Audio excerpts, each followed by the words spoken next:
Oke, Assalamualaikum warahmatullahi wabarakatuh. Selamat pagi teman-teman sekalian. Ini merupakan pertama kali untuk pembahasan biologi ya, karena biologi perlu melakukan pengkajian lebih lanjut ya mengenai masalah jawabannya, karena dalam beberapa soal biologi itu nanti biasanya option jawabannya itu belum tentu sama antara buku rujukan satu dengan buku rujukan yang lain, atau buku sumber yang satu atau buku dengan sumber yang lain. Oleh karena itu maka Pak Zul juga harus membandingkan manakah yang lebih benar.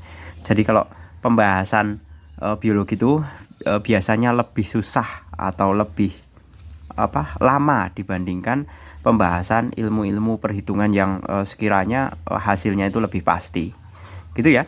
Jadi harap dimaklumi kalau misalkan postingan untuk mata pelajaran biologi itu agak lama, karena Pak Zul juga perlu waktu untuk memikirkan jawabannya seperti itu gitu ya.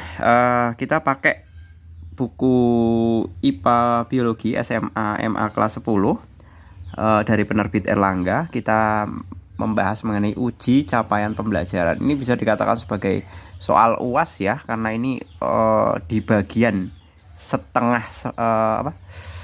satu semester yang pertama atau semester yang pertama. Oke, kita bahas saja nomor 1. Di sini nomor 1 aja langsung sarapan HOTS, soal HOTS lagi.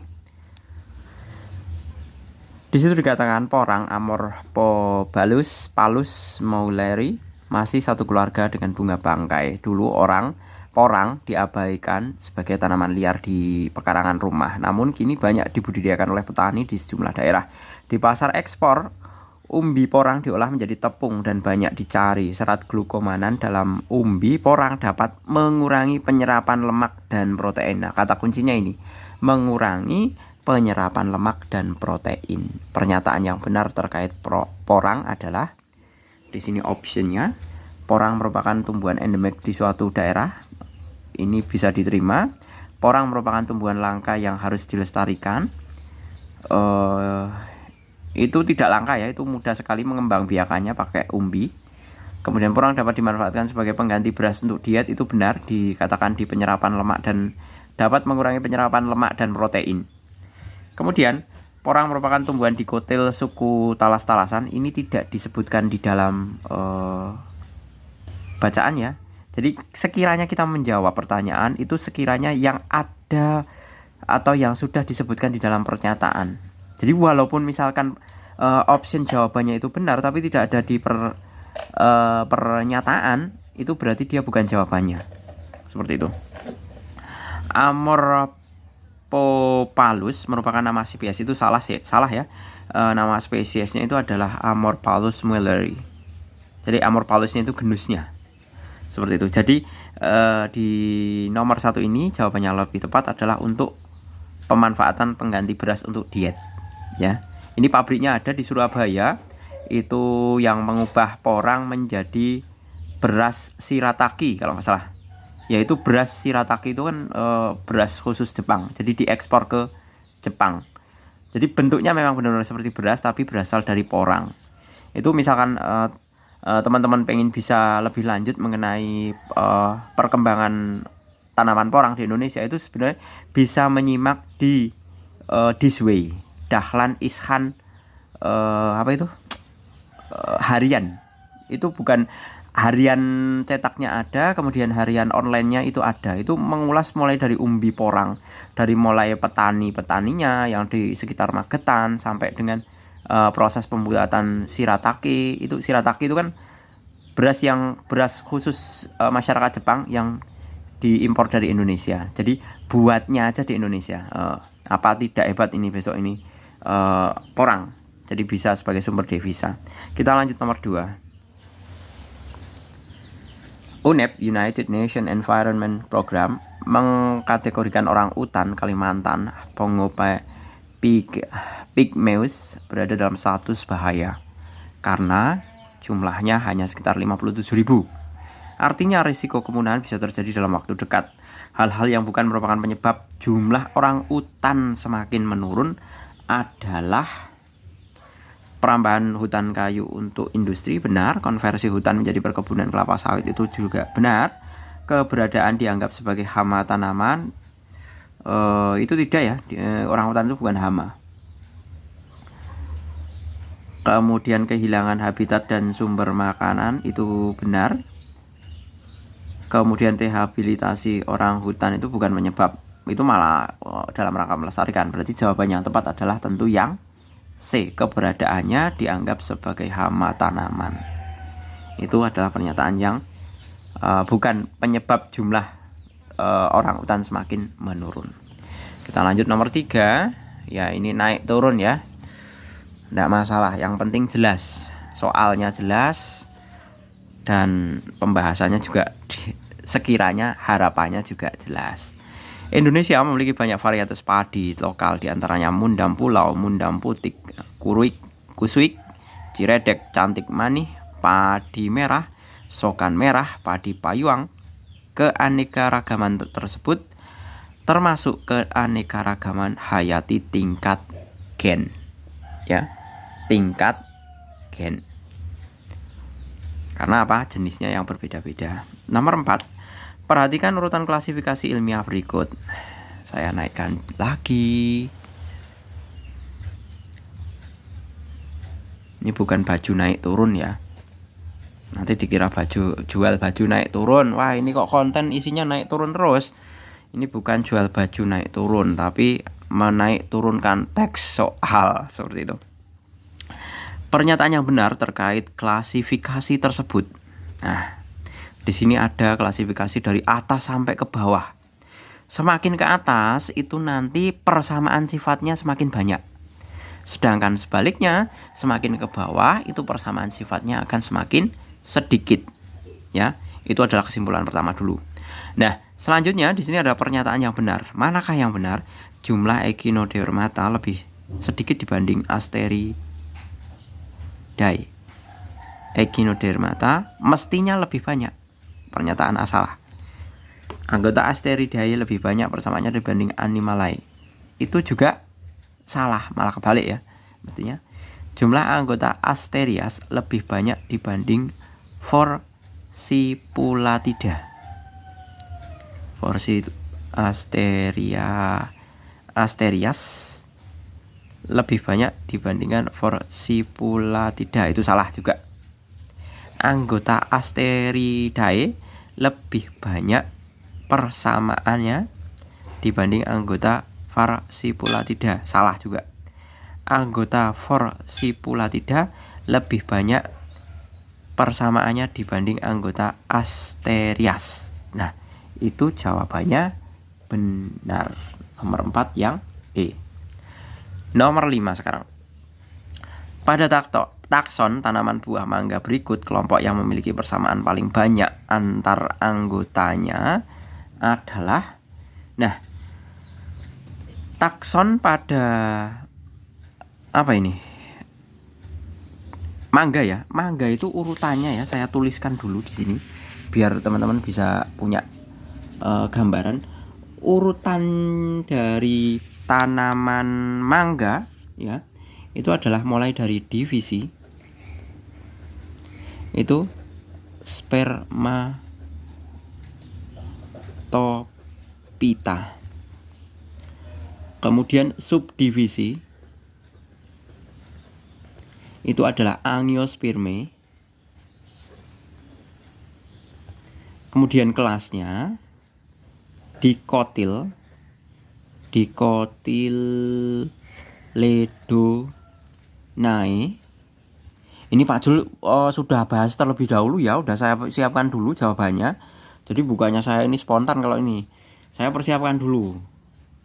Kemudian ordo itu adalah Sapindales.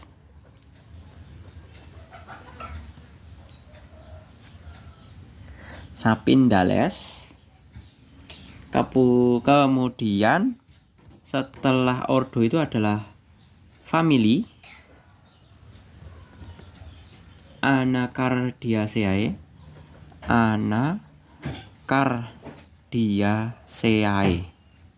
Kemudian ada genusnya Mangifera.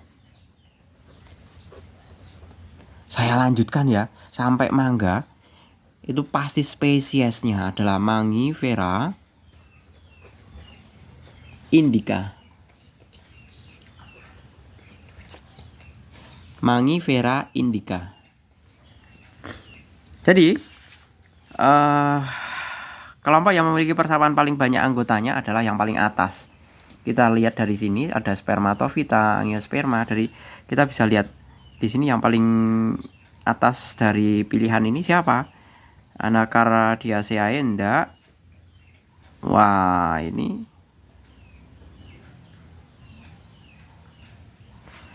yang paling atas itu masih Plantae ini ya, kingdom. Saya nggak tahu kalau cuman sampai atas juga kingdomnya. Nah, berarti kalau yang ditanyakan yang paling banyak anggotanya itu jelas Plantae ya, karena kingdom tanaman. Nah, tanaman itu kan banyak sekali persamaannya dan ada banyak sekali anggotanya. Yang atau dalam artian tingkatan yang paling tinggi itu memiliki paling banyak persamaannya. Sedangkan tingkatan paling rendah atau yang di sini ya spesies ya, kategori spesies itu adalah kategori tingkatan yang paling sedikit perbedaannya. Gitu ya. Diingat-ingat, kalau ke atas, semakin ke atas banyak samanya. Kalau ke bawah banyak bedanya. Seperti itu. Oke, kita lanjutkan ya, nomor 6. Nah, ini HOTS lagi nih. Soal HOTS lagi. Perhatikan grafik curah hujan dan suhu tahunan di berbagai bioma berikut. Hasil pengukuran curah hujan di suatu tempat di dunia disajikan dengan data sebagai berikut. Ini datanya ya. Nah, seperti ini. Saya naikkan dulu ya. Ini sebenarnya ada keterangannya di masing-masing. Silakan teman-teman bisa diperbesar layarnya ya. Kalau YouTube itu kan mestinya bisa diperbesar, atau bisa gunakan laptop atau PC atau tablet. Ini sekiranya pasti bisa diperbesar. Adik tolong dikecilkan. Bapak lagi ngajar. Hutan hujan tropis, kemudian savana, gurun subtropis, hujan tropis iklim sedang, kemudian hujan 4 musim, taiga, tundra, padang rumput. Nah, ini ada curah hujannya tahunan ya. Dari atas ke bawah semakin naik. Kemudian ini rata-rata suhu tahunan mulai dari minus sampai 30 derajat. Nah, padahal indikator yang digunakan adalah indikator curah hujan. Ini indikatornya. Nah, kita bisa melihat dari ketiga tahun ini, 2018, 2019, dan 2020 adalah persekitaran nilai curah hujannya atau rentang yang terendah dengan rentang yang tertinggi ya. Nah, ternyata di masing-masing rentang ini ada yang sampai 843, padahal ini maksimalnya 400 saja. Jadi rentang tertingginya itu 843 pada 2018 ya. Dan terendahnya itu ada yang 150, berarti sekitar sini. Ya. 2019 rentang tertingginya adalah 413. Masih di atas ini. Terendahnya 157 juga. Kemudian yang tahun 2020, nah ini sampai 700 rentang tertingginya. 700. Wah, nggak kelihatan ya. Ini 700 pasti di atas sana ya. Nah, rentang terendahnya 211. 211 itu kan sekitar sini. Sekitar sini. Nah, jadi berdasarkan grafik, kita mencocokkan antara grafik dengan rentang curah hujannya per bulannya dalam 1 tahunnya maksud saya. Jadi kita bisa simpulkan bahwa grafik, berdasarkan grafik juga dengan tabel ini, rentang batas curah hujan terendah sampai dengan tertinggi atau minimum sampai dengan maksimumnya curah hujannya, kita dapat menyimpulkan bahwa bioma tersebut adalah yang paling atas, atau ini ya, hutan hujan tropis. Saya besarkan aja dulu. Nah, ini biomanya ya. Nah, seperti ini. Ini biomanya. Jadi tadi kan rentangnya ada yang sampai 800, ada yang sampai 700. Berarti kan jauh di atas sana. Kalau batas rendahnya kan masih di persekitaran ini. 152, 157, dan 211. Nah, berarti yang kemungkinan adalah hutan hujan tropis. Seperti itu. Oke, kita lanjutkan nomor 7. Saya kecilkan lagi ya.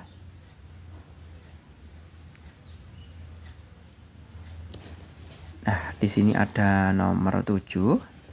Ada burung penguin. Perhatikan kunci determinasi berikut. Urutan kunci determinasi hewan tersebut adalah nomor 7. Kalau kita mau mencari sebuah klasifikasi sebuah hewan yang dengan bahan dasarnya. Jadi bahan dasar istilahnya apa nih? Dalam artian dalam soal hanya diketahui kunci determinasinya, kita memulainya itu dari bawah. Ya. Dari bawah, bukan dari atas. Seperti itu. Nanti kalau dari atas itu mesti mumet. Soalnya apa? Kita cari pembeda dari yang lainnya terlebih dahulu. Karena apa? Karena yang dari atas itu pasti semuanya memiliki banyak persamaannya, gitu loh. Seperti memiliki ruas tulang belakang. Nah, hewan-hewan yang gede-gede macam burung, mamalia dan lain sebagainya, yang 5 itu reptil, aves, kemudian amfibia, itu semuanya punya tulang belakang. Seperti itu. Jadi kita mengevaluasinya mulai dari bawah. Nah, pertama kita identifikasi terlebih dahulu bahwa penguin itu apakah dia termasuk reptil atau pisces. Reptil itu melata, pisces itu ikan. Itu salah ya. Apalagi amfibia, tidak mungkin dia amfibia. Dia merupakan aves ya. Termasuk golongan burung dia itu.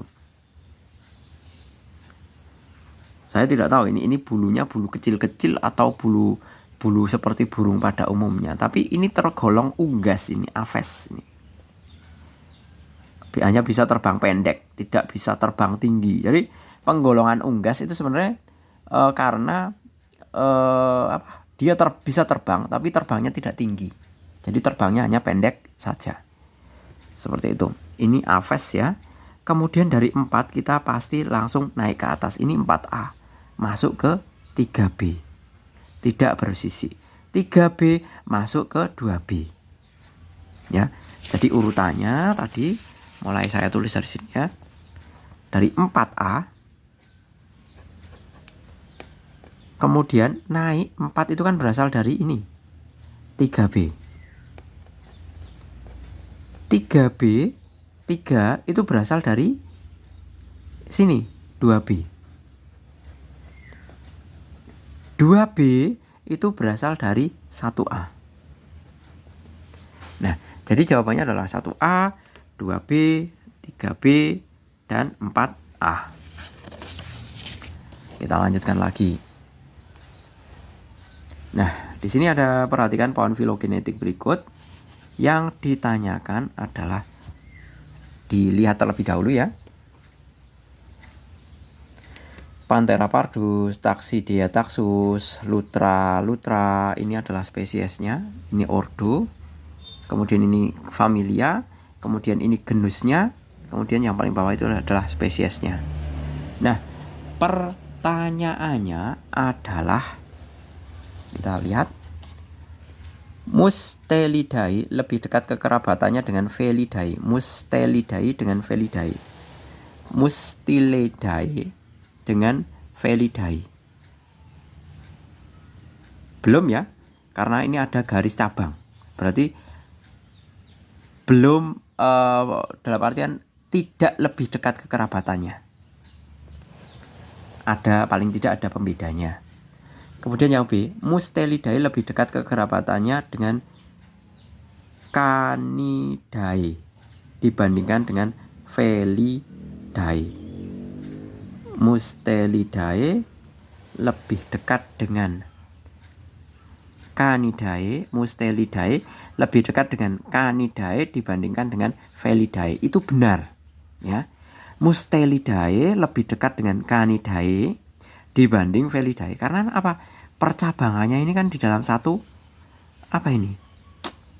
satu ruas gitu loh. Kalau ini kan beda ruas. Bedanya kan di sini.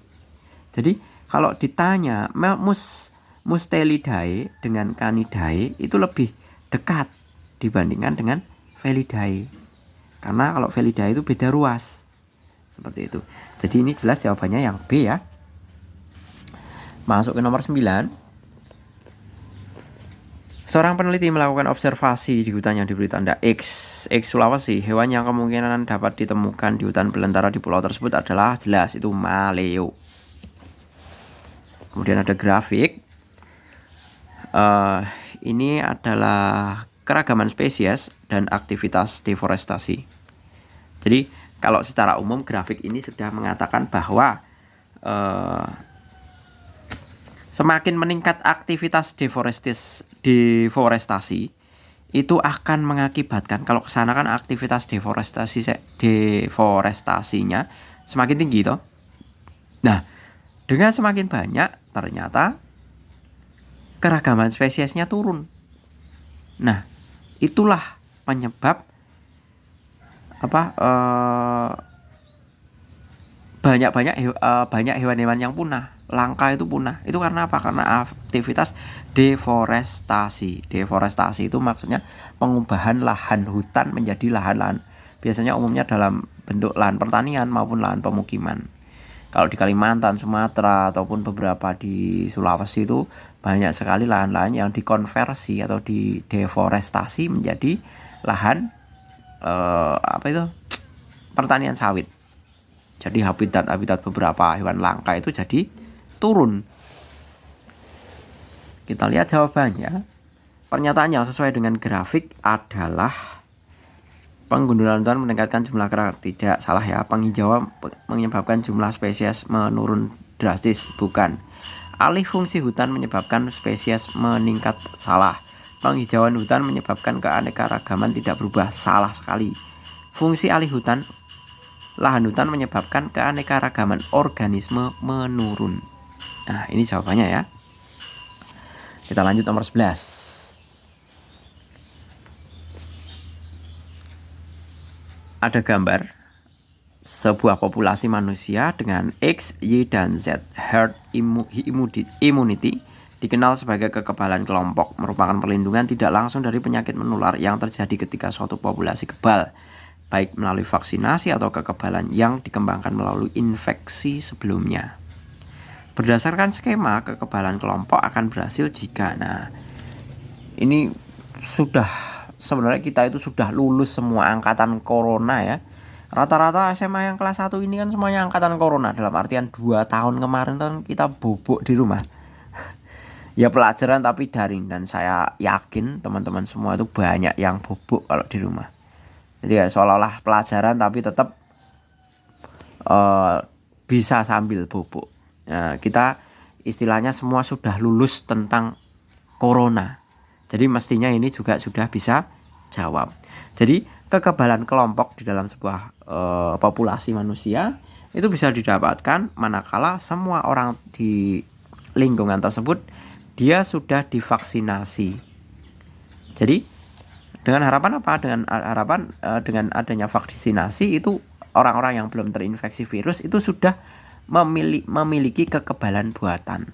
Jadi kalau bedanya, kalau yang sudah terinfeksi corona kemudian sembuh, dia sudah punya kekebalan alami. Tapi yang belum terinfeksi dia sudah punya kekebalan walaupun sebatas kekebalan buatan. Gitu ya. Jadi jawabannya yang X, Y, dan Z harus di vaksinasi. Divaksinasi boleh, diimunisasi boleh. Tapi kalau biasanya orang-orang dewasa kan nggak mungkin pakai istilah imunisasi. Biasanya istilahnya adalah vaksinasi. 12. Rentan, terinfeksi, kebal, meninggal, vaksinasi. Ini mesti pertanyaannya tentang ini, grafik ini, membaca grafik ini kalau nggak salah. Kita lihat ya.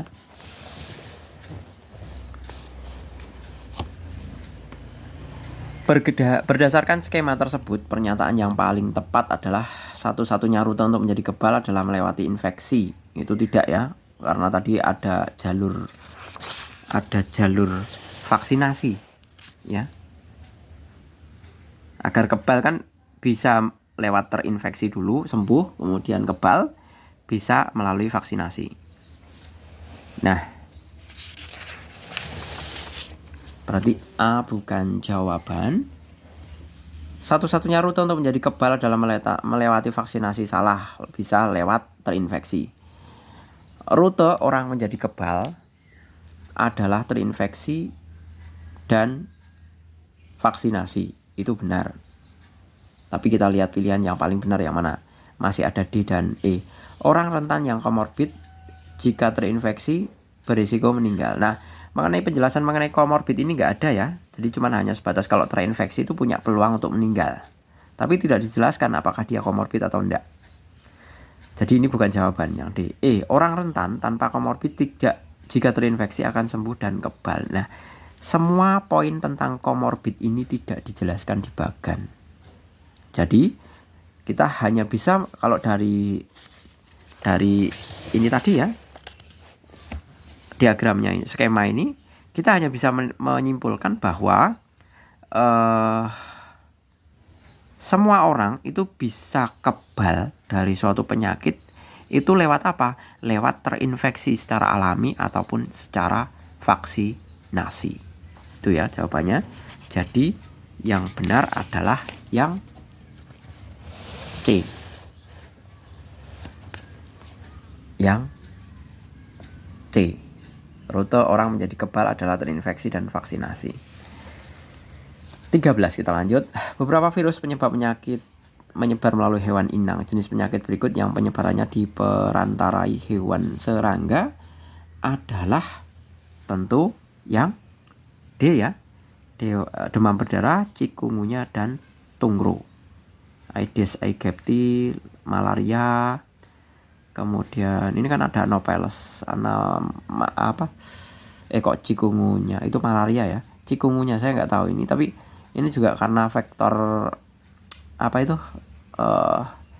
pembawanya itu nyamuk juga ini. Dan tungro. Kemudian nomor 14. Para ahli memperdebatkan status virus sebagai makhluk hidup. Alasan yang mendukung bahwa virus bukan makhluk hidup adalah tubuhnya tidak tersusun sebagai sel, ya. Itu alasannya. Jadi virus itu tubuhnya tidak tersusun seperti sel. Dia juga dapat dikristalkan. Nah, hal-hal yang mendasari inilah yang membuat kesimpulan bahwa virus itu bisa dikatakan sebagai benda tak hidup. Tapi anehnya, virus itu dapat berkembang biak atau mereplikasi menjadi banyak virus lainnya. Nah, itulah yang menjadi dasar pula bahwa virus itu sebagai benda hidup. Karena apa? Dapat bereproduksi. Gitu ya. Oke, kemudian nomor 15 kita lihat di sini. Nah, nomor 1 ini adalah materi genetik atau biasanya dikatakan sebagai viral genome. Kemudian nomor 2 ini adalah selaput ya. Selaput atau istilahnya biasanya envelope. Kemudian yang 3 ini perintil-perintil ini ya. Ini namanya protein envelope. Boleh juga ada yang mengatakan glikoprotein. Kemudian yang 4 itu adalah kapsid ya. Kapsid. Kemudian yang 5 itu enzim. Nih, pokoknya ada titik-titik bunderan sendiri-sendiri itu enzim.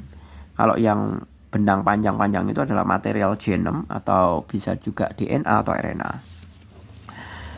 Selanjutnya, pertanyaannya adalah bagian virus yang berintegrasi dengan asam nukleat sel inang ditunjukkan oleh nomor yang A ya. Yang A ya. Soalnya apa, kalau virus ini sudah menempel, di sebuah inang, ekornya itu kan kapsidnya membuka. Nah, kemudian dari kapsid membuka, otomatis material genomnya ini kemudian masuk ke dalam sel inang, kemudian mereplikasi menjadi virus-virus yang lain, atau anak-anak virus lah lebih tepatnya. Selanjutnya nomor 16. Seorang peneliti mengisolasi virus dari sel hewan organisme tertentu penyebab suatu penyakit. Selanjutnya virus tersebut diinjeksi ke sel lainnya yang memiliki dinding sel. Ingat, dinding sel. Hasilnya virus tersebut tidak dapat menyebabkan penyakit. Simpulan percobaan tersebut adalah virus memiliki asam nukleat yang berbeda dengan sel inang. Itu benar, tapi tidak ada korelasinya dengan pertanyaan. Terdapat perbedaan komposisi struktur membran sel inang dengan envelope. Itu juga tidak ada korelasinya. Tidak ada korelasinya kalau dia tidak bisa jadi sakit gitu loh. Kemudian yang C, virus memiliki situs pengenalan sel inang yang spesifik. Itu benar, tapi bukan jawabannya. Sel yang berdinding memiliki kekebalan terhadap virus. Nah, itu belum tentu. Ya. Nah, jawaban yang tepat adalah yang terakhir ini. Pada dasarnya kalau tidak virus itu kan pertama menempel dulu, terus menembus, ya enggak? Nah, logikanya kalau virus itu tidak menyebabkan penyakit, berarti kan dia nempel, tapi material genetiknya itu tidak bisa masuk ke dalam sel inang. Jadi kita bisa jawab dari pertanyaan nomor 16 ini adalah dinding sel sulit ditembus oleh virus karena terbuat dari selulosa. Ya benar ya, kalau dinding sel itu dari selulosa. Itu umumnya pada sel-sel tumbuhan. Tapi tetap saja ada juga dinding sel yang bisa ditembus. Buktinya apa? Buktinya adalah dinding sel tumbuhan itu ada beberapa tumbuhan yang bisa terinfeksi oleh virus. Berarti apa? Berarti dinding selnya bisa ditembus oleh virus, gitu loh. Kemudian nomor 17. Tahapan bergabungnya materi genetik virus dengan materi genetik sel inang ditunjukkan oleh nomor. Nah, ini bisa dilihat ya. Pertama kali dia nempel, kapsidnya membuka, terus mengeluarkan material genomnya. Nah, habis itu dia bergabung. Jadi ini kan gabungan antara material genetik virus dengan materi genetik sel inangnya itu pada nomor 4 ya. Jadi jawabannya yang D. Kita lanjutkan. Perhatikan beberapa penyakit pada manusia berikut. Penyakit yang disebabkan oleh virus adalah yang tifus itu Salmonella typhosa, flu itu juga virus ya, virus avian influenza, kemudian diare itu bakteri ya, TBC Mycobacterium bakteri juga, hepatitis itu virus, cacar virus, kurap jamur. Jadi jawaban yang tepat adalah yang C, 2, kemudian 5 dan 6 ya. Ini diare itu E. coli kalau nggak salah. E. coli, Mycobacterium tuberculosis bakteri, tifus itu juga bakteri. Oke, selanjutnya ini ada pertanyaan bagus ini. Perhatikan grafik hubungan antara jumlah limfosit RNA virus dengan jumlah limfosit T. Nah, di sini di sebelah kiri itu jumlah limfosit. Limfositnya itu turun. Kecenderungannya turun ke sini. Nah, ternyata itu mempengaruhi jumlah RNA virusnya. RNA virusnya itu fluktuatif, mulai dari kecil ini ya, kemudian naik seperti pelana kuda, kemudian tiba-tiba turun, kemudian naik sedikit demi sedikit, sedemikian hingga di sini menyebabkan kematian. Seperti itu. Jadi bisa ini ini ada kata-kata fase laten ini. Nah, mestinya fase laten itu adalah fase yang perlu diwaspadai. Ini kasusnya adalah sama dengan kasus demam berdarah. Itu ada fase pelana kuda. Jadi suhu tubuhnya itu udah mulai turun. Tapi turunnya suhu itu ternyata adalah fase berkembangnya virusnya. Semakin banyak gitu. Jadi sama seperti halnya ini ya, fase laten. Ini kan virusnya turun ini. RNA virus. RNA virusnya ini kan turun, berarti jumlah virusnya turun ini. Terus naiknya aja sedikit demi sedikit, tidak eksponensial seperti ini. Dalam artian tidak curam. Nah, tapi malah akhirnya endingnya mengakibatkan kematian gitu loh. Jadi pernyataan yang sesuai dengan data pada grafik tersebut adalah virus tersebut dapat menyebabkan penyakit hepatitis. Hepatitisnya tidak disebutkan. Sel yang diserang virus tersebut adalah leukosit. Itu benar, limfosit itu bagian dari leukosit, tapi bukan itu konteksnya. Kita lihat, kita fokusnya kepada data pada grafik. Fase laten merupakan fase terjadinya penyakit. Itu benar ya. Fase laten itu saat terjadinya penyakit, atau dalam artian lagi hebat-hebatnya virus itu menginfeksi. Cuman kondisi replika virusnya itu masih sedikit, naiknya sedikit itu loh, tidak eksponensial atau tidak securam ini kemiringannya. Kemudian jumlah limfosit meningkat pada fase laten, ya benar, meningkat sedikit demi sedikit. Perbandingan DNA dan RNA virus tetap itu tidak disebutkan di sini. Jadi yang lebih tepat adalah yang C. Fase laten merupakan fase terjadinya penyakit. Ini fase puncak-puncaknya lah, seperti itu.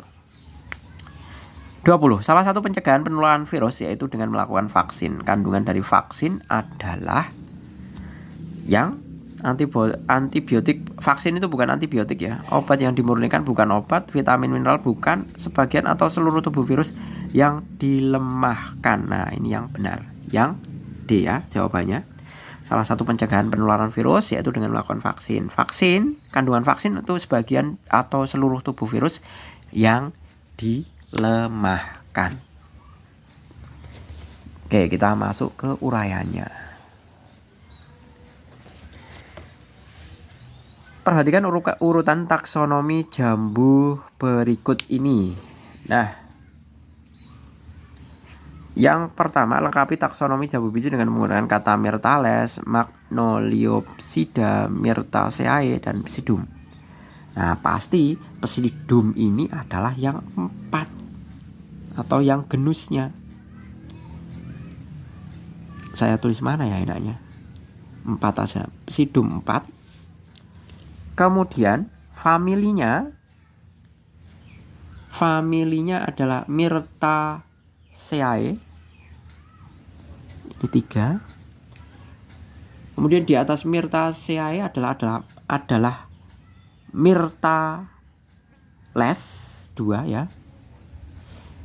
Kemudian di atas Myrtales adalah Magnoliopsida 1. Nah, sudah terjawab. Selanjutnya, seorang mahasiswa mengamati sebuah sel yang memiliki membran inti sel. Sel tersebut diisolasi dari organisme multiseluler yang telah terdiferensiasi. Dia kebingungan apakah organisasi tersebut termasuk kerajaan plantae atau fungi. Bagaimana cara kalian membantu mahasiswa tersebut untuk mengelompokkan organisme tersebut melalui pengamatan mikroskopis? Nah, ini untuk pengamatan mikroskopis ya. Antara fungi dan plantae itu sama-sama memiliki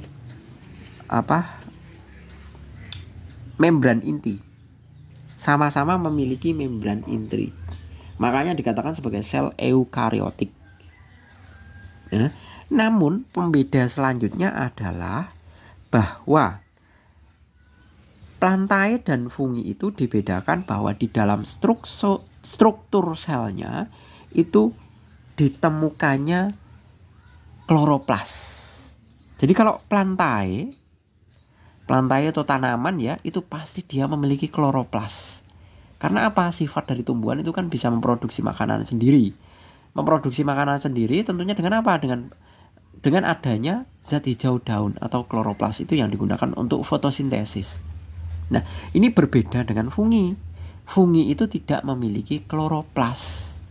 Fungi tidak memiliki kloroplas. Fungi itu jamur. Sehingga fungi tidak bisa membuat makanan sendiri gitu. Jadi kita bisa bayangkan kalau misalkan kamu panuan ya, panuan atau kurapan gitu. Panu dan kurap itu kan sebenarnya jamur itu. Nah, itu kalau seandainya dia punya kloroplas itu bisa tambah besar itu jamurmu. Tapi karena tidak ada kloroplasnya, jadi dia sifatnya hanya menyebar saja. Tidak tambah gede dengan signifikan gitu loh. Kalau itu beda dengan tumbuhan. Tumbuhan itu mulai dari biji bisa membesar luar biasa jadi pohon yang gede. Itu karena apa? Karena punya kloroplas dan dia bisa membuat makanan sendiri. Nomor 3, selanjutnya hasil penelitian menunjukkan bahwa virus SARS-CoV-2 menginfeksi sel inang dengan cara menempel pada reseptor sel AC2. Gejala COVID-19 yang paling umum terjadi adalah sulit bernapas, produksi lendir yang sangat banyak, diare, dan sakit perut. Berdasarkan informasi tersebut, bagaimanakah Anda menginterpretasi sel jenis apa saja yang banyak mengandung reseptor AC2? Nah, sebenarnya reseptor pada AC2 ini sudah dibantu ya, ini clue-nya. Itu berada pada sistem pernapasan dan sistem pencernaan. Nah, kita hanya mencari apa? Selnya saja. Saya cari literatur untuk menjawab nomor 3 ini. Ternyata jawabannya adalah sel epitel paru-paru dan sel epitel usus. Atau sistem pencernaan itu kan sel epitel di usus saat makan dicerna itu. Saya memakai rujukan dari websitenya Farmasi UGM. Itu mengatakan bahwa yang diinfeksi itu terutama adalah di saluran pencernaan dan saluran pernapasan. Nah, selnya di mana? Pada bagian sel epitel. Ya. Gitu. Sel epitel itu sebenarnya sel yang hanya ditemukan di sel hewan maupun manusia. Kalau antara hewan dan manusia itu kan sama dalam artian struktur selnya. Seperti itu. Kalau dengan tanaman tentu berbeda. Gitu ya. Mengenai lebih jelasnya mengenai sel epitel itu biasanya dipelajari lebih lanjut pada biologi dalam bab apa ya itu? Struktur jaringan kalau nggak salah. Jadi kita mempelajari antara sel, jaringan, organ, sistem organ. Nah, itu baik hewan maupun tumbuhan nanti dipelajari pada bab tersendiri. Oke, kita lanjut.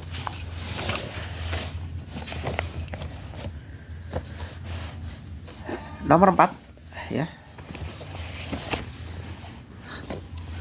Reproduksi virus Staph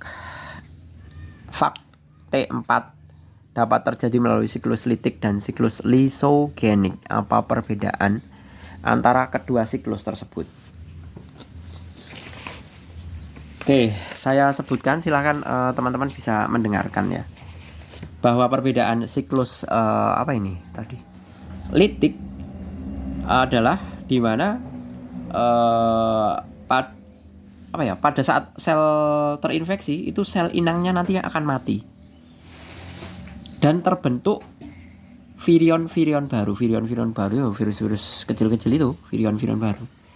Jadi sel inangnya mati. Jadi kalau virus nempel mereplika, sel yang ditempeli itu nanti atau inangnya itu nanti akan mati. Jadi sel inangnya itu nanti diibaratkan sebagai pabrik virus baru. Sel inang mati, kemudian muncul virus-virus kecil yang baru yang lebih banyak. Nah, sedangkan pada fase siklus lysogenetik ya, sel inang itu akan mengandung profag, di mana dia masih dapat membelah dan tidak mati pada lysogenetik. Jadi sel inangnya tidak mati. Dan bedanya lagi di dalam fase lisogenetik itu dia tidak terbentuk virion-virion baru. Seperti itu. Jadi hanya sebatas mereplika virus stok. Entah satu, entah dua, tapi tidak sebanyak seperti halnya fase siklus litik. Kalau siklus litik lo satu sel dihajar sama virus, kemudian terbentuk banyak virus baru. Sel inangnya mati.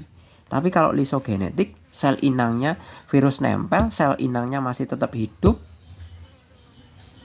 ya, tapi tidak terbentuk virion-virion baru atau virus-virus yang kecil-kecil yang luar biasa banyaknya itu tidak ada. Seperti itu. Nomor 5. Identifikasi daun tersebut menggunakan bagan. Tuliskan nomor hasil identifikasi secara berurutan. Nah, kita lihat struktur daunnya dulu. Ini tentu daunnya adalah bergerigi. Berarti saya ambil 3A. Dari 3A naik saja ke 2B. 2B naik saja ke 1A. Nah, berarti kalau kita nomor hasil identifikasi daun ini urutannya adalah 1A, 2B, 3A. Ya. Dari depan boleh, dari belakang boleh, tergantung. Seperti itu. Oke, selesai pembahasan mengenai contoh soal UAS akhir semester untuk mata pelajaran biologi kelas 10 SMA ya. Semoga bermanfaat. Jika ada kritik saran silahkan bisa ditulis di kolom komentar. Jadi jawaban dari Pak Jul ini tidak selalu benar ya. Kemungkinan besar mungkin ada pendapat yang lain. Tapi dalam hal ini Pak Jul sudah berusaha untuk memberikan jawaban sekiranya sesuai dengan rujukan yang saya temukan. Gitu ya. Jadi wajar saja kalau nanti misalkan di mata pelajaran biologi itu banyak sekali pendapat yang berbeda, itu umum ya. Karena ahli yang satu atau buku rujukan yang satu itu belum tentu dengan buku yang lain. Jadi jangan samakan dengan mata pelajaran matematika atau fisika yang memiliki jawaban-jawaban yang pasti atau ya jawaban yang eksak. Oke, terima kasih. Saya akhiri. Semoga bermanfaat dalam mendukung belajar teman-teman sekalian. Selamat pagi. Assalamualaikum warahmatullahi wabarakatuh.